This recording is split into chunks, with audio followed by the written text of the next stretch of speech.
Today in this video you will learn how to delete all search history on YouTube. Open YouTube application and click on profile icon. Wait for page to be loaded. And then click on settings.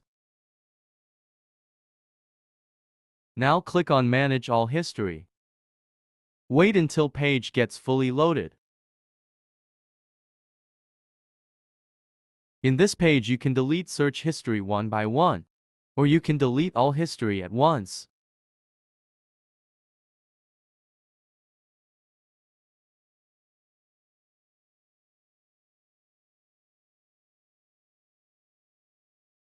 Now you can see all history is deleted successfully.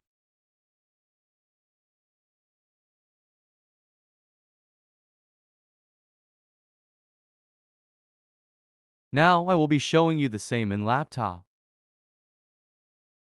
Thank you for watching and subscribe to my channel if you feel this content was helpful.